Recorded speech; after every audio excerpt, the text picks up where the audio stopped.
rocking and rolling. I'm gonna hit All him with this cool right. intro video. Everybody get ready. I Kip, was just don't gonna get say, scared. where's the Music's coming love, at you. bro? All right, y'all, here comes the heat. Your friends are here.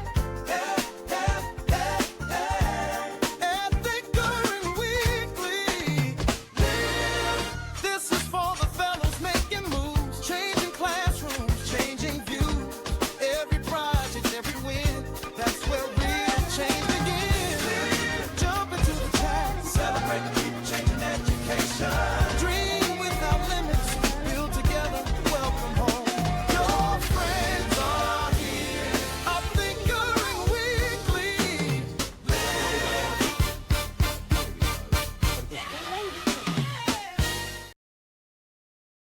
Dude, hit him with the wow. That was pure vibes right there on that one. Dude, let's wind it back. No, I'm kidding. Welcome everyone to Thinkering Weekly Live. I'd like to take the time at the top of the show to kind of introduce everybody on the show today. Myself, Garrett Wilhelm, Possibility Architect for Thinkering. We've got Evan Schwartz. He's the Chief Visionary Officer for Thinkering. And Jim McGuire, he's the Chief Button Pusher. We've now fully given that title to, and he's back there with he was doing finger exercises and, really getting, yeah, exactly. There you go. And then, of course, we have a very special guest and Thinkering Board Impact Board member, Kip Glazer. Kip, what's going on? Thank you so much for joining us today on Thinkering Weekly. Thank you for having me. This is so exciting. I feel Yes, very special to be invited to the party.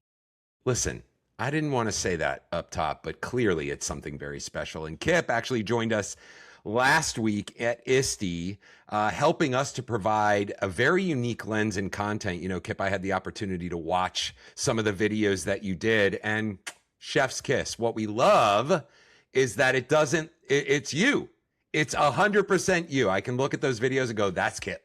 So Kip, thank you for doing that content. You'll see more of that be released over time, over the next few weeks. And we're really excited to introduce Kip as a personality to Thinkering beyond just the Impact Board, which she does some really great stuff for us there as well, too. Let's get this kicked off, shall we? I wanted to remind everybody, Jim, if we can pull up the website, we are celebrating one official full year of Thinkering, now a little bit more, and we're excited. We want to make sure that you guys check out our newly revamped website, www.thinkeringcollective.org. You can go there. You can find out all of our work as the collective, which is our fellowships. We really want to make sure that we're working with educators to help reshape their mindset when it comes to their career and really bring joy of learning back to education. And so you'll see all of our programs in action. You can go check out all of our general fellowship as well as our specific fellowships. And I know when you do, you're going to land on something that's going to really work for you. We want to help you. 98% of our teachers have not paid a cent for being in the fellowship, and we intend to keep that. In fact, we want to go to $100. So if you do want to help us, you can contact us, whether it be Jim at thinkeringcollective.org, Garrett at Thinkering Collective, or Evan at thinkeringcollective.org. You can contact us to support us. We have sponsorship opportunities for you. Now, go over to Humanize Learning at Thinkering Media. So that's thinkeringmedia.substack.com. You can see all of our amazing content. We just dropped yesterday our part one of our Thinkering coverage preview. We want to show you, as we always do, the different lens, the real lens on these conferences, not the paid off lens, if you will. And so that's what you'll find, and even some Thinkering lore. And that will increase over time because we do love telling stories. So yeah, definitely check all of those things out. We got a lot going on. And now moving into, and this later on, guys, is where we're going to have these cool graphics and shoom, shoom, shoom, shoom. The question of the day. Seat time versus real skills. And this question comes from a conversation 2 weeks ago with another Thinkering partner, Lindsay Cannon. The question is, if we stopped counting hours and started counting actual capability, how do we change school so kids get credit for what they build, create, and do rather than being credited for memorization and regurgitation. Let's start with Kip. Oh, that's a great question. I think there is something to be said about creating systems and routines for learners to interact with one another in a supported environment. And I think that's the origin of the school, right? When we see these learners who are seeking the knowledge, we actually want to help them accelerate. That's why I think school systems were created, if you really think about it. And I think we sort of leaned in on that bureaucratic structure little too hard now, and everything is becoming about bits of data, and the human messiness that is beautiful get lost. So I just am concerned. Yes, I understand what you're saying. The question is asking, like, these very cookie cutter 50-minute classes, and is that really helping our kids? And I just don't want us to be in a situation where we're throwing the baby out with the bathwater. Like, because there are conversations around, like, kids can learn on their own from an online tutor, the chatbot. So why do we need to have a school? If that makes sense. But I do believe that the human interaction that is central to school system does need to be respected. It's just the matter of how we figure that out in a better system. Yeah, no, I agree completely, Kip. What are your thoughts, Evan? Yeah, even before I jump in, Kip, you have to give us a little bit of insight into your school. And for those that don't know, I'll shine a light on Kip because she is very humble, and I will be the brag on this side. But we met Kip back at FETC this past year. Shout out to, I think Jen connected us on that side, which is awesome. But the biggest thing that we saw was students having their authentic self and being supported and guided by an educator, in this case, an administrator on the other side of the country. But I think that model to me always stands out of these kids want to show up. And that's something like I'm fascinated by this conversation of opportunity cost of school. And we Mhm. discussed this with Lindsay, but Kip, even before we dive in on my side, and I'm happy to give a spiel, but tell us more so of like how you're seeing it with your own students that showed up, because I think that's a model that not only administrators, but educators and community leaders are really trying to replicate in their own buildings because they know it sparked that passion and joy, which then leads to engagement, career, success, right? Whatever that might look like. But to me, that model did perfectly. Yeah, thank you. I think you're talking about my tech internship program that I started a couple of years ago. And I always had this idea of creating systems where we can we can gain a lot of wins. I mean, that sounds kind of like a little too aggressive, but I think that the narrative around schooling and education f- for a while now has become not very positive, right? Like, whenever we think of schools, we always think like what's failing, what's not working. And I always felt like, coming from another country, I immigrated from South Korea. I always thought of America as like land of opportunity, and people can actually make the change that they want to see in their lives. So as a school leader, if I don't like something, if I'm seeing a gap, then it's my responsibility to try something. And I always wanted to provide lifelike experience or job-like experience on campus. And I think I live in Silicon Valley now. I'm a principal of Mountain View High School in Mountain View, California, home of Google. So people have this perception that we have unlimited tech access and lots of resources. And we have that for sure. We're very lucky. And kids are kids. So they still need to be inspired. They still need to be encouraged. And how do we do that? And that's why I brought the program here. And the intention is that they leverage their skill set at their level to serve their community. So we have three pillars. One, they're supposed to serve the school community with their tech skills. And then the second, they're supposed to serve their larger community with their tech skills. And third, they're supposed to pursue technical projects that keeps them gaining more tech skills. So to that end, we have the structure like schools, right? Like you have to have building, you have to have some adults monitoring these students' activities. But what I am trying to encourage my students to do is possibilities endless. If you're doing the tech project, follow your idea. And then we really have intentional discussions among themselves about just because you can, should you do it? And these are sort of like underlying moral and ethical dilemmas that we need our students to be really immersed in. And I made sure that we connected with our local community college for them to earn college credit. Because there is something to be said about engaging the parents and the school community to say what is a tangible, visible outcome that they can be proud of. And I think within the system that we have, if you get creative, you can gain a lot of momentum and benefits for our students. So, Kip, I'll piggyback that because that was the perfect setup for me. So, thank you for making my job easy. Why do we need credits in that case? And I think this is a much bigger conversation of, do you blow up the system? Do you throw the baby out with the bathwater? But in that case, like, to me, it's always about reimagining what success actually looks like in education. The traditional one is kid sits for 180 plus days in a seat, bored out of their mind. Maybe they get an F, maybe they get an A, but that's it. That's the only outcome at the end of the day, right? A grade or a number. How do you reimagine and measure it? I think that's the thing that I always go back to, especially on project-based learning, CTE, career pathways, Portrait for Graduate, which is in every single conversation right now. So everyone's talking about these things, but no one actually, I don't think, has a thought or process yet.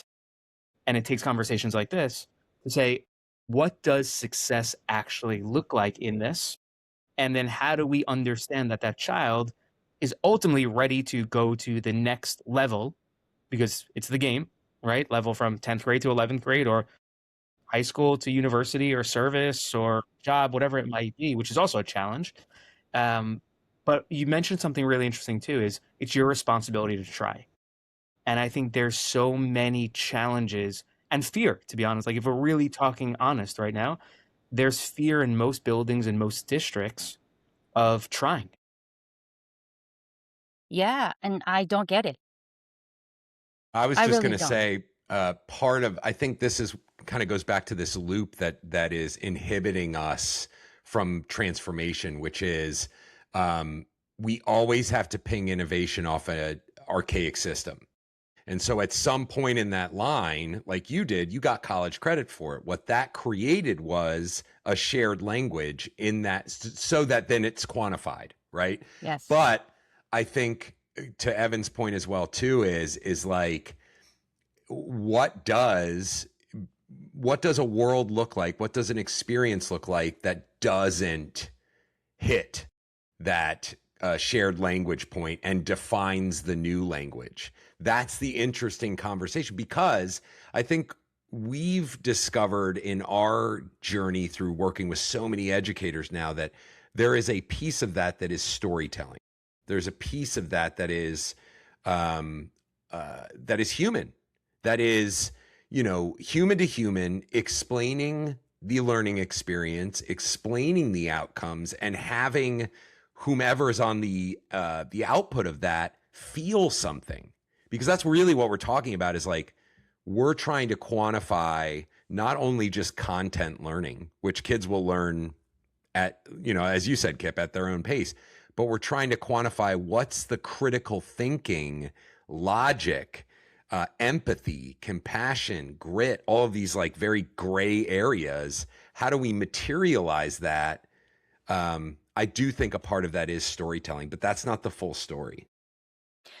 Yes, and I want to propose something. I get you, right? Because I think a lot of the educators who are coming to this space are rather frustrated with what is not available. However, where I get, I mean, where I'm thinking is that we have to start at a concrete pace. And as you brought up, Garrett, like, if I just say, we're going to do this internship program, it's going to be so free and it's going to be great and kids are going to be amazing. Like, it's harder to visualize. But if I say they're going to earn college credit, they're going to attend conferences, and they're going to do at least 2 or 3 major projects that they can be proud of. And that's one of the ways that I sort of managed when I was doing my dissertation study. And I don't want this entire episode to be about me, but I want to encourage teachers to really think about that.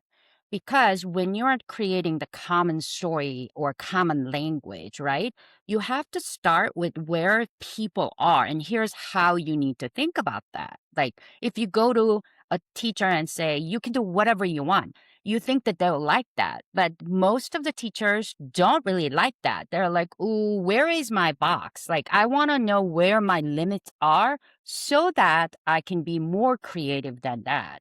So that's sort of like the psychological thing that I'm working off of here. So when I was doing my dissertation study, I told my students that you're creating a role-playing game, right? But my goal was not the game. My goal was improving literacy and numeracy.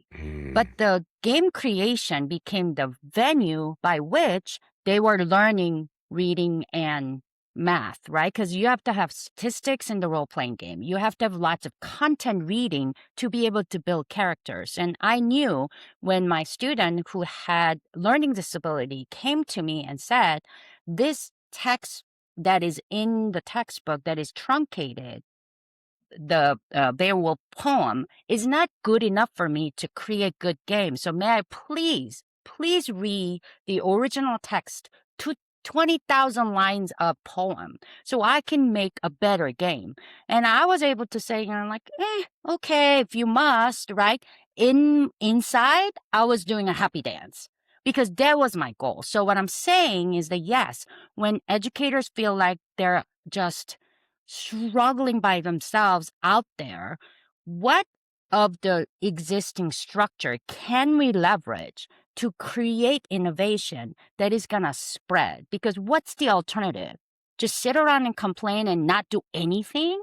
I don't think that's why we're here. We're here because we want to do something, that one step at a time. If you want to run a marathon, you got to get up and put your shoes on, start walking. And that's what I'm inviting people to think about. It's awesome. Love it. Mic drop. Boom. You hear that from Miles. All right. Well, we're going to leave that one there because that was very well said, Kip. Thank you for that. And move on to our headlines.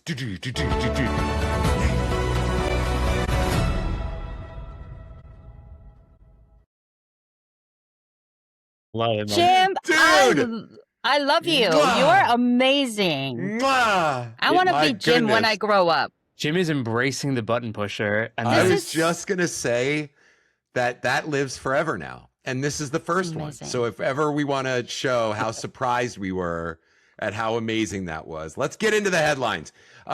We asked students what they needed, then we built around the answer. This piece is from an LA school report entitled Exactly That. It argues that while standard school systems obsess over testing, tracking data, bureaucratic metrics, true academic progress can only happen after students feel like they belong. The vital humanizing shift of designing classroom environments directly around student input rather than forcing kids to bend to a rigid legacy structure. The question B that I pose to all of you guys here, what if we built a school that actually fit, and not physically, maybe physically too, you know what I mean, but actually fit our students? Evan. you know my thoughts on this already. I know we have big plans there. The dream for me is that, right? At this stage of my life, I'm not ready for that or experienced enough to do it, to be honest. But yeah, I mean, like, what does it look like for kids? I think school buildings are the least inspiring place, maybe next to jails, right? Like, and I get Spot it. on. They were built a very long time ago. The majority of them, there's no money And so people are dealing with what they get, right? Of like someone donated a cabinet and it's thrown into the building and it's like the biggest sore spot because it doesn't look like it belongs there in the worst and best way possible, right? So I think, like what does it look like and where are they at? One, I'm very interested to see what the results were from that. But I think you would be very surprised at what students are actually coming back with. I don't even know if it would be a building, to be honest, physically. I think it's more experience based. And the main reason I say that, and Kip, you probably see this every day with your own students too, is like, how are we building for kids? The biggest takeaways that I always see is kids want to feel empowered. One, they probably don't want to be necessarily even called kids, even though I think it's the best title in the world for people. But in doing so, they're thought partners. And it goes back to, why are we here? Right? Like, why am I physically sitting in the seat on Monday morning at 7:30 a.m. listening to XYZ talk about subject matter, insert here as well? I think they want to be part of the solution. And I think they honestly have a lot of the answers that we don't. So if we're designing for kids, I think it looks at, I hate to say skip the chapter, because to skip the chapter is probably a lot of chapters, right? Like if we're talking about this, but designing for kids of what that could look like is, I mean, it's community based, it's experience based, and it's probably empowerment at the end of the day of like, we want to be part of the conversation. That's the sentiment I get from every single child that I've ever spoken to in any school district. And this is globally at this point. But I don't know if I'm even answering the question correctly. You got me going on a little soapbox here right now, but more so of, if we're building for them, I mean, they have to be at the table. We actually don't have to be at the table in this sense. It's more so, how are we just guiding and inspiring that vision and bring resources around that as well. Well, and let me, before anybody else chimes in, there was some outcomes to that big question. And here's some of those things. One, they partnered with Meals on Wheels to distribute 2,000 meals a month and put a case manager on campus to tackle housing insecurity. Amazing. Cooler mental health support. They introduced on-campus boxing, equine therapy to help students distress and regulate emotions. Real world, I mean, this is stuff we talk about all the time. Real world career pathways, hands-on paid partnerships and internships, auto detailing, barbering, podcasting, these things that, we see becoming very popular today. And, massive data wins. 100% of window tinting students reported a higher motivation to attend. Overall, the school's national sense of belonging score skyrocketed by 73 points. Window tinting, again, being another like popular, nuanced industry that most kids would never get introduced to. And so the big takeaway from this, to go back to Evan, like what's the big takeaways? We got them. Is that these hands-on supportive programs aren't distractions from academics. They are the exact bridge that gets disengaged students to show up, look forward to the future, and care about school again. Awesome stuff. Have you guys seen a movie, Acceptance? Or Accepted? One of those? It's like one of those early 2000 movies where like nothing. Is that Justin Long? Yes. Yeah. Justin Long. It would never fly today. It's one of those. But it's such an interesting concept. Go check it out. It's like, this is a... Is that when he dresses like a woman? No. This is a 2 a.m. type of movie where him and his buddies, they graduate. They try to get into university. None of them get into the prestigious ivory tower type style. And instead, they buy an old insane asylum and start their own university. Oh. Completely unaccredited, completely like the biggest mess possible. But the interesting thing from that movie, I love that movie just because it's like nostalgia to me of like universities and things like that. But more so is, you have academic on one side and then this mess on the other side. But what the mess showed by the end of the movie, and I don't think this is a movie I'm rooting for anyone, right? That might Evan, don't ruin this punchline for me. But more so of like, there's a world where both of these exist, but all of those crazy mess ideas touch on every interdisciplinary subject area possible, every skill, every experience. Everyone's talking about soft skills, essential skills. Like, That's where it happens, as opposed to sit in that seat, get your MBA. No knock to MBA or anything like that, but like the traditional pathway is fine, but there's also this other path. Well, two things I want to talk about. One,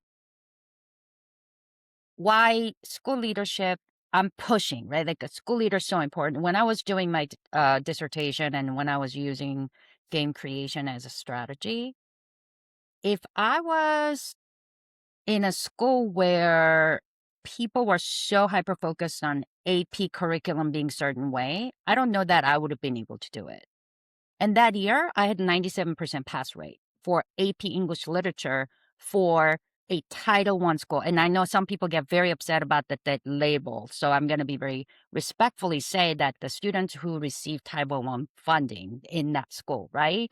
Meaning that oftentimes these students don't necessarily have socioeconomic backgrounds that shows that they will be successful in a standardized testing. Doesn't mean that they're not capable. It's just that the standardized testing is a whole different beast, right?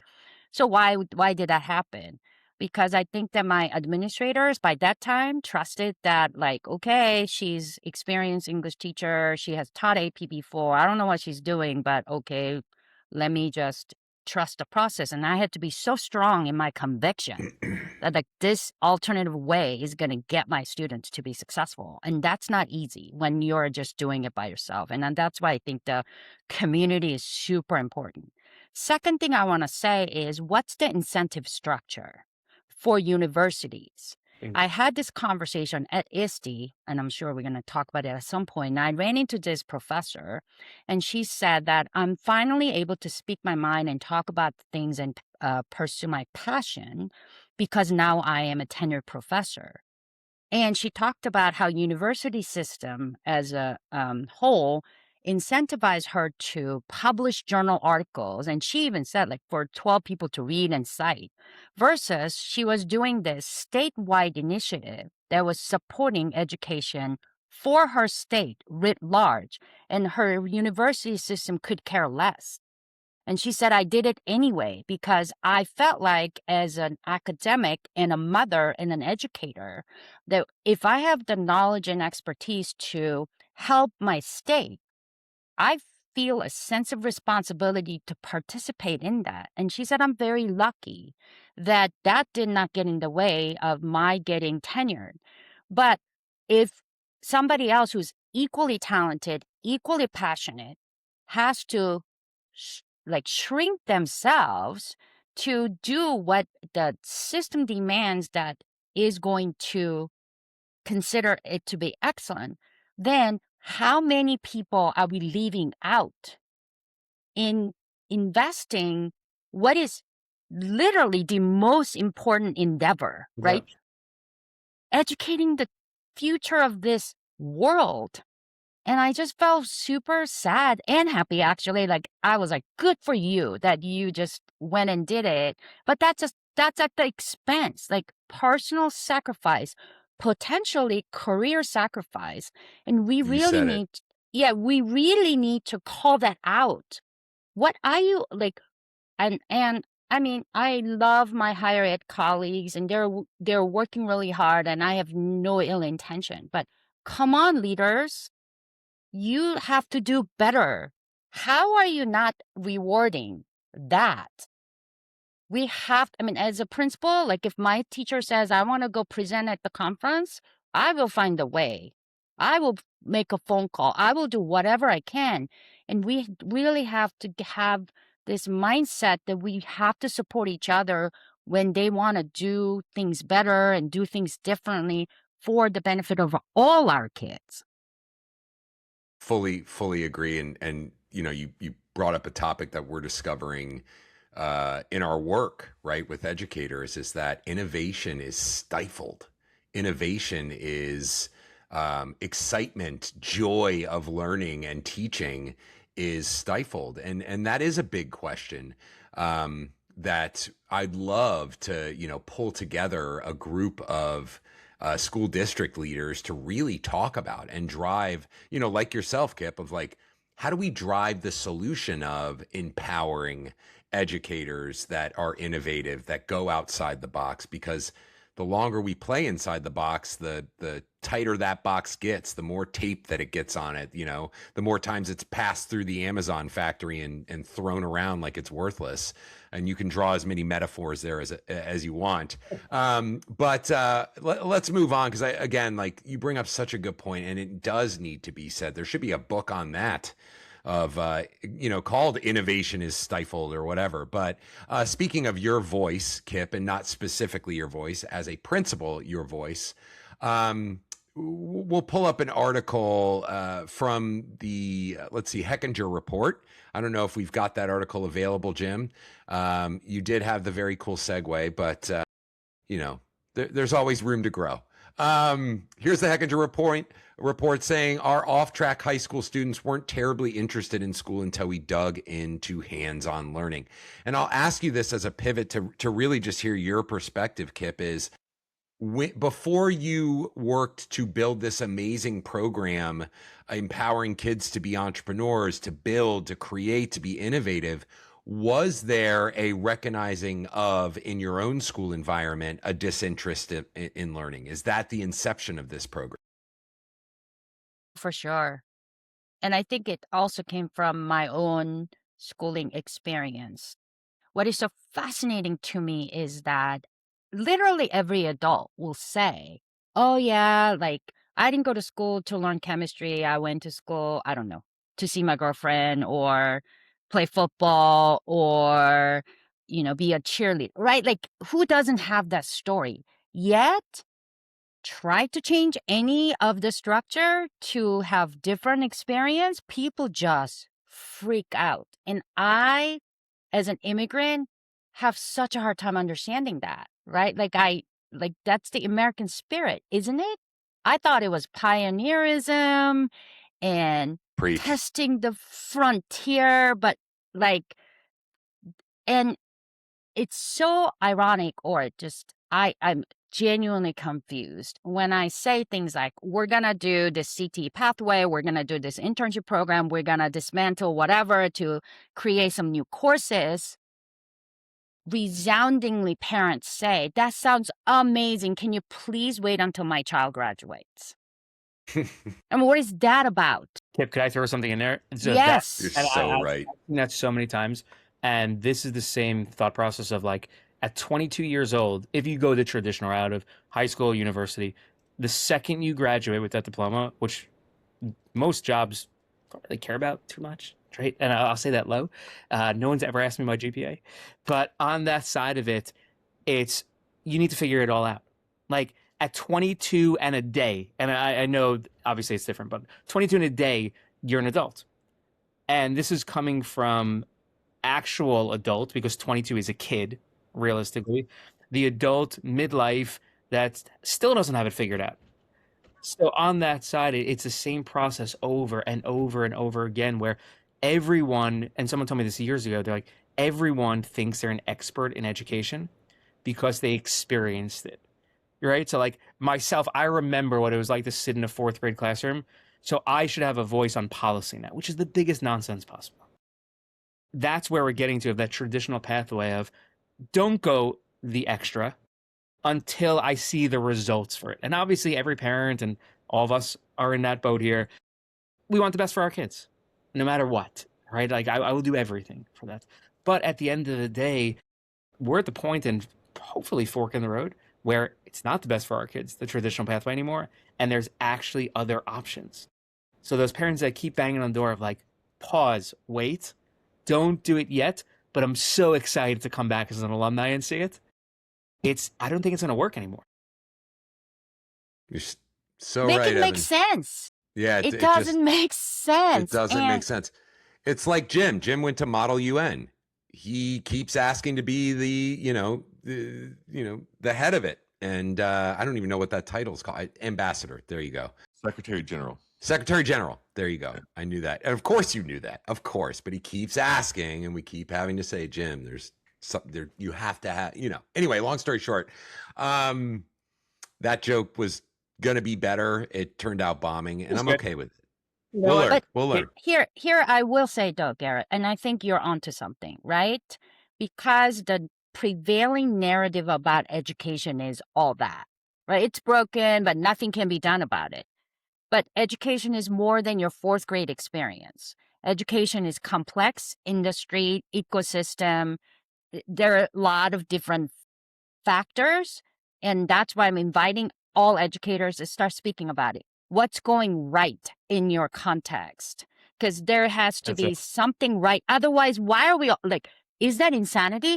These many people are showing up to school every day because everything's broken. Come on, people, make it make sense. There are so many great things happening, and it's okay to incrementally change.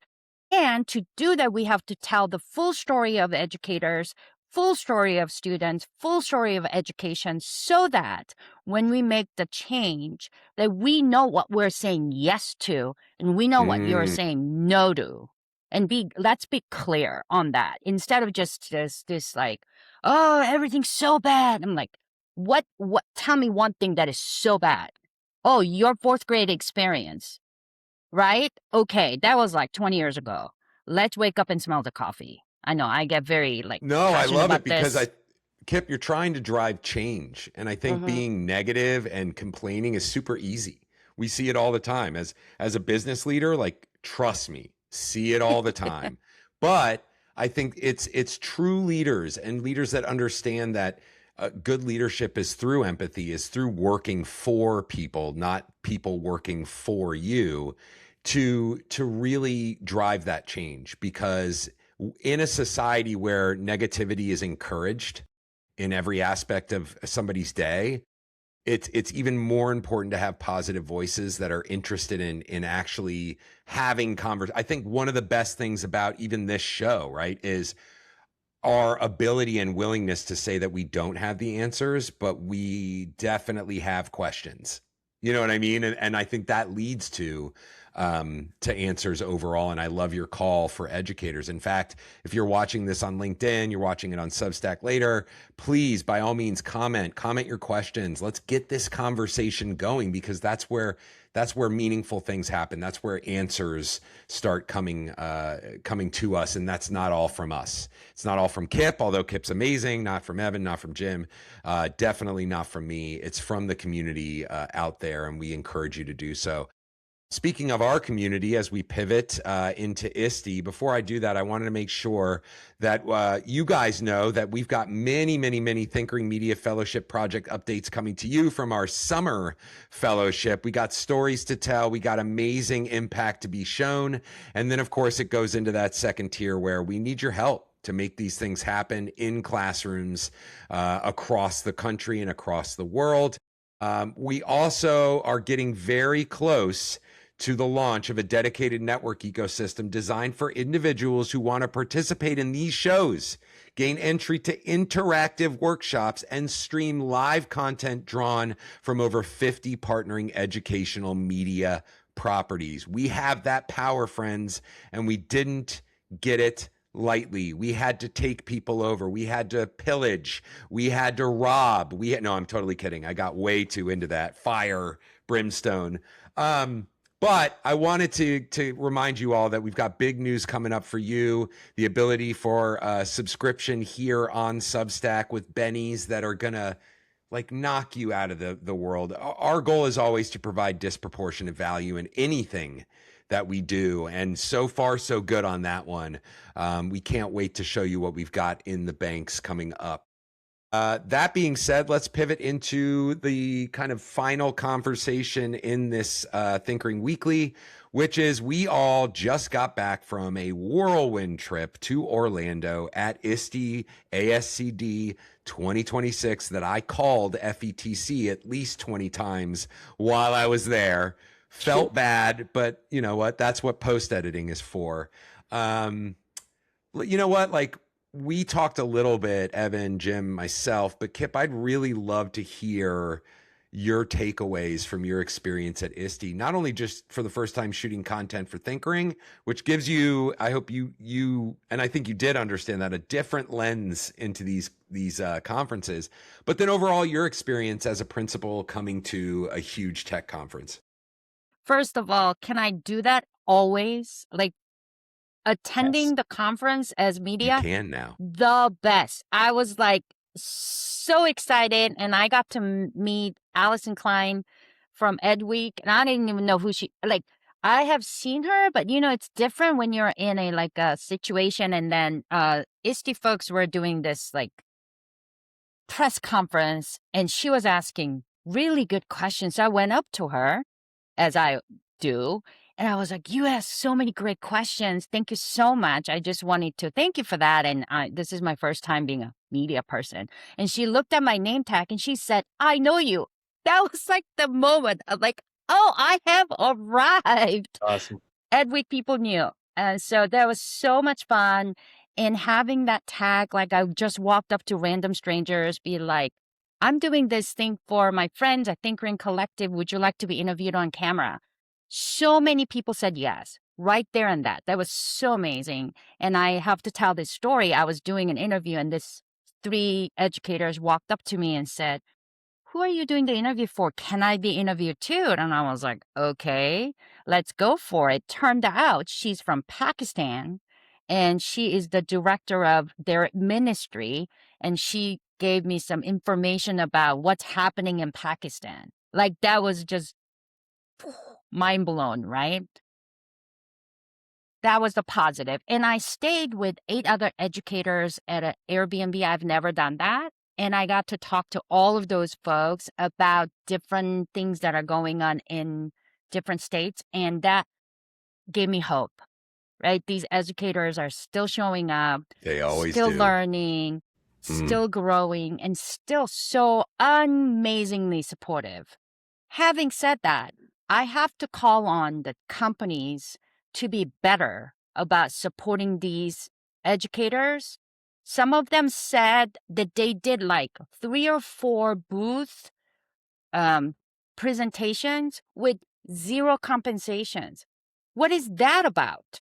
Come on. And I Because, Kip, asked, they have the opportunity to speak at ISTE. That's the big. For That's the what? payment. So I get it. And I have a mantra for my teachers, like, your expertise valuable. If you don't respect your own expertise, who's going to? Don't work for free. And I coach my teachers, and they get very scared. They say like, "Okay, so how do I do that?" I'm like, "Here's me, principal. I'm saying, Evan, would you like to do this extra project?" Take a deep breath and say, "Thank you so much for thinking of me. How do I submit my time card?" Very simple. And then they look at me like, "And if your principal says, 'Oh, there is no funding for that,' then what?" You say, "I really appreciate you thinking of me. When there is additional funding, please let me know." Walk out. And then they always say, "What if the principal gets mad?" And I said, "Well, then that's a leader's weakness. It's not your fault. You just have to be polite and sweet, but set the firm boundary, right?"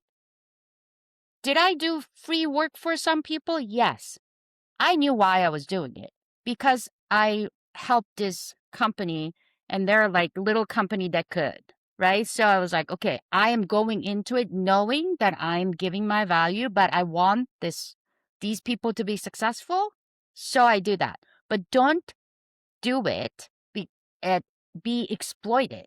And I want to call on all these tech companies. If you're gonna ask your educators to do any presentations, pay them. Even if it's $10, come on, you can spare. I mean, like I walked into Epson booth, I didn't even care. And the guy was like giving Call me them out, Kip. $10 gift card just for standing there. And Epson is a company that we have the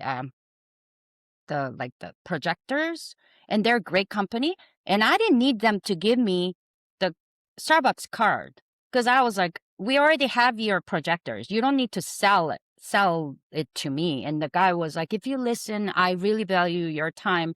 Here's a $10 Starbucks card." So I took it, and I really literally told him, I said, "Give it to somebody else, because there are other people who might want this." And he's like, "Hey, it's last day of conference. You were very kind, and you're saying nice things about my product. So go absent. But my point is that, like, if you can give just random stranger $10 gift card, at least, come on, respect educators who are going to talk about your product. Because in order for you to be able to talk about your product, how to use it with your students, that took a lot of time. That took a lot of expertise. So come on, people. You can do better. And amen. Selling other people's creativity without their permission, other people's, you know what I mean? I think you're so right. It's such an exploited industry. And then I'm going to self-plug and say that any professional development that is required by my teachers, any special event with my teachers in my school, I pay them for. And if it means overtime, it's overtime because, hey, it's over 40 hours a week, right? So, yeah, I think such a good call out. All right. This section was brought to you by Creative Gardens. Thank you. Ding. So, Evan, I wanted to touch base as we kind of wrap up here. You know, Evan gets a different take when Thinkering shows up at any conference because we're very intentional about our time. We're old guys. I'll speak for myself. I'm an old dude. I have to be intentional with my time. It's why we stay in Airbnbs and not hotels. It's like we just want our peaceful little life, you know. We want to all run away together. But what I would say is you know, Evan gets the opportunity to really talk at high levels with a lot of these folks to really establish our partnerships and create the connections we need to create. So Evan, like for ISTE, given some of the lens that Kip provided, some that I provided, and some buttons that Jim pushed, what do you think of this year's conference? Yeah, I echo Kip completely. The biggest thing, and I think it's going to be tough sledding over the next 12 months for vendors and for educators. The biggest thing that I keep going back to, I literally published this on LinkedIn this morning, is community is the currency. Like, it doesn't matter how big your booth is. And listen, we were in conversations with these individuals, 6 figures, right? That they're bringing booth, they're bringing team, dinner, flights, hotel, swag, this one, that one. What is the ROI? And I think if we really drill down, everyone in education is trying to figure out ROI. Meaning on the school district side, I was in a conversation with one superintendent, not at ISTE, but last week, who said we are going directly to performance-based contracts, which is honestly probably a great thing as a system reset. And I'll plug myself on this. When I started Beluga, this was 12 years ago. We had one district, our first contract we ever got. We thought we were rich at that point, right? It was a very small contract. But on that side of it, we were in this meeting with their director of curriculum and board and the whole nine. And I turned to them and said, what does success look like? And looked in the eye, they said, if our teachers use this 5 times a year, it's successful. Now, Beluga, we're an everyday platform, right? That was the measure of success. Now, what has taken place, flash forward, you know, many, many years later, we went through the pandemic, we went through ESSER funding, which was like the biggest gold rush period possible in education of we're spending on everything and anything. And now we're here where funding's gone, grants are no man's land, something's gonna have to give. So you're looking at the school district side of performance-based, which is probably a good thing, to be honest, of, hey, our teachers only use this 5 times a year. There's no way I'm getting this contract again. Or let's figure something else out where it's not district-wide, which sucks for the vendor because you're putting in X amount of months.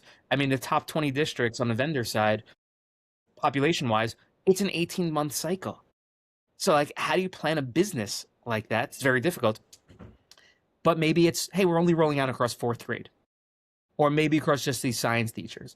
Or, you know what, at the end of the year, we're going to figure out who used it and what are the processes and procedures that we need to unlock others on this too. But it's working in partnership.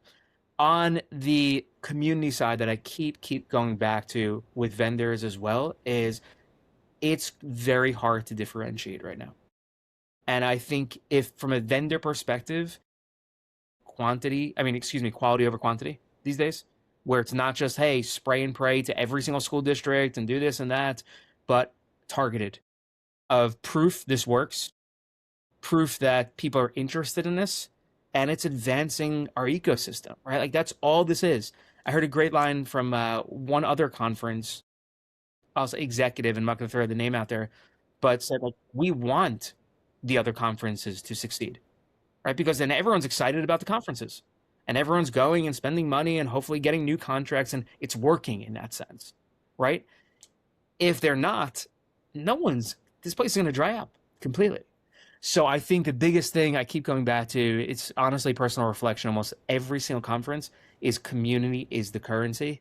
That was my biggest takeaway. Garrett, like you too, I've old head at this point. I feel like it was a nice thing of going to one event. Shout out to Robert and Can Am on that side. But these are the people that I've seen for the last decade at events, and they just keep showing up no matter what. I mean, it's family at that point, right? I hate to use the term of like, the business, the baby, and the family, but like that's really what it is. Like these people are showing up for each other. They're not showing up for the swag, or the karaoke, even though I know a lot of people like that stuff, but more so of they're showing up for each other in this little moment to say like, hey, I'm here.